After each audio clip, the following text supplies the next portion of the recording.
President Trump posted on Truth Social on Friday announcing a deal that will allow up to 300,000 metric tons of ground beef to enter the country tariff-free over the next 90 days. Now, the president saying the deal will reduce prices for Americans. Some members, though, of the Republican Party say that's going to hurt American ranchers in the long run. I want to bring in North Carolina Congressman Mark Harris. He also sits on the House Agriculture Committee. Congressman, your thoughts on the president's announcement, and what does this mean for American ranchers? We know that the Cattle Association put out a statement, and many of these ranchers are frankly unhappy. They believe that they should be producing beef for this nation, and it should not be coming from other countries.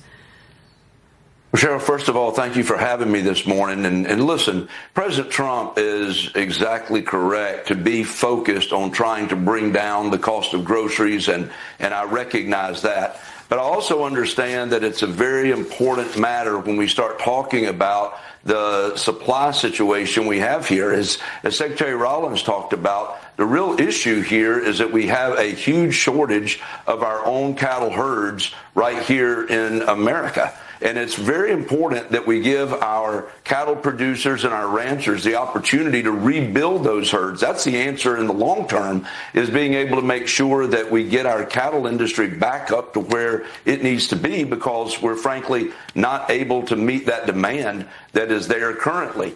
But I think we've got to be very careful with the policies here, because in reality, we've got to make sure that we give too many cattle ranchers have just thrown up their hands and walked away, which is added to, as Secretary Rollins talked about, the previous administration wrecked the cattle industry in many ways. And then when you add that to the drought that they've lived through the rising fuel cost and feed cost and the expensive equipment they've been involved in, our ranchers are in a difficult space, and we need to be careful and realize that the food supply, we've got to make sure that we take care of American cattle so we're able to continue to produce. The answer will not be just trying to import our food in, for sure. Well, yeah, how do we help these ranchers and these family farms? I mean, we focus so much on the big meat producers, but it's these small cattle producers that are really, supplying the herds, to be clear here, in particular in large parts of, say, Texas and Oklahoma. So what can we do for them? Because we know that we've tried, less regulation. We've tried to ease zoning requirements. What else would help them specifically from the government now so that they can at least make it through the next season, and then we can get the herds back up where they need to be, because they are low right now? Well, I do think one of the things that we need to do in the House version of the Farm Bill that we just passed in here in 2026 included something. In fact, it was Representative Massey's, the Prime Act, that we made it part of of the Farm Bill from the House. And what it does is basically begins to roll back more of those regulations that helps the small producers and all of those things, the small packaging areas, because right now they're the cattle producers in a pinch because the prices just continue to go up. And I think that the Prime Act, it's going to be very important for the Senate as they're working on their version of the Farm Bill right now for 2026, make sure that they include this pilot program in there that is going to really function on lowering unnecessary compliance costs. And this is what is hurting our producers. And so there are some very simple fixes like that we can work toward.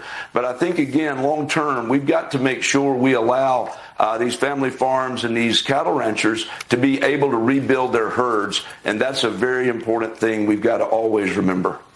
Well, we're now 72 days away from the midterms, and Republicans in the House and Senate are certainly hopeful they can hold on to or expand the slim majorities that are held in both chambers. More polling is showing voters are leaning towards the Democrats. You've got this other poll that says Democrats lead Republicans if there was a generic ballot. That's 8 points. And then polling is showing us that voters are trusting Democrats more on the economy, which is quite a change. So the key is going to be voter turnout. A recent Fox News poll finds Democratic voters are more motivated right now than the Republicans to vote in November, Congressman. I mean, we're 2 months away from Election Day. How do you and your party turn messaging around? And what role does President Trump play in making sure that the Republicans hold on to both chambers? Well, I think it's very important in our messaging that we remind folks where we were when this president came into the White House just about 19 months ago. And when we stop and realize that we were able to get the principles in place in the One Big Beautiful Bill, the Working Families Tax Cut, that made those tax cuts permanent, which was critical. With all of the challenges that we're facing, we're seeing manufacturing actually increase at a faster level than it has in 4 years. We're seeing some of those principles take place. There's no denying that we took this detour the president talks about in dealing with the conflict in Iran, and that has caused gas prices to go up. And with gas prices up, it means everything else seems to go up, from groceries to across the board. And so we realize that we're facing that. But when you really look at where we are, this election is about a contrast.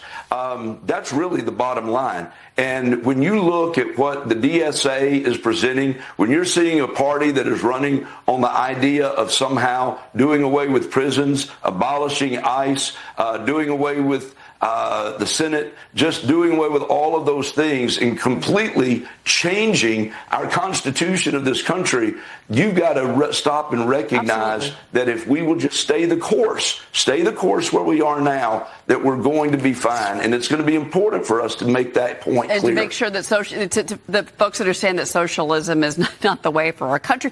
Well, I've only got a moment here with you, Congressman, but I got to ask you, I know you're North Carolina, but I got to ask you about South Carolina. Darlene Graham, of course, the sister of the late Lindsey Graham, is in this runoff against Ralph Norman.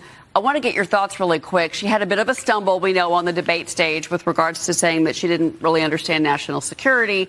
What are you hearing and what are your thoughts as we move into this final runoff?